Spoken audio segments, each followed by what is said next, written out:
আসসালামু আলাইকুম, আমি বারাকা। আমার কিচেনে আপনাদের সবাইকে স্বাগতম। আজকে তৈরি করে দেখাবো পেঁপে দিয়ে মসুর ডাল রান্নার রেসিপি। এই মাঝারি সাইজের পেঁপেটাই আমি রান্না করব। মসুর ডালগুলোকে কিছুক্ষণের জন্য ভিজিয়ে রাখবো।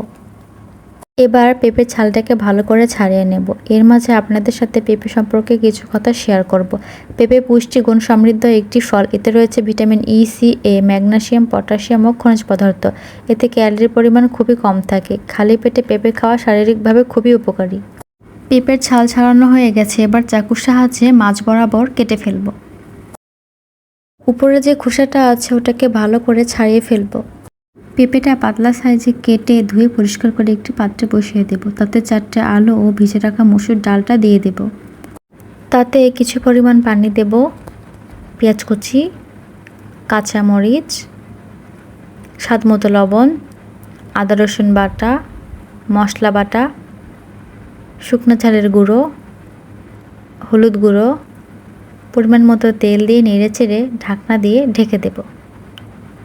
এবার ঢাকনাটাকে উঠিয়ে ফেলবো। দেখতে পাচ্ছেন বলক চলে এসেছে, সবজিটাও সিদ্ধ হয়ে গেছে।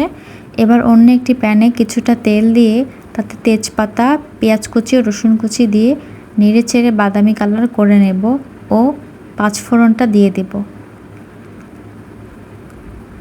পেঁয়াজ বেরেস্তা সহ পাঁচফোড়নটা ডালটাই ঢেলে দেব।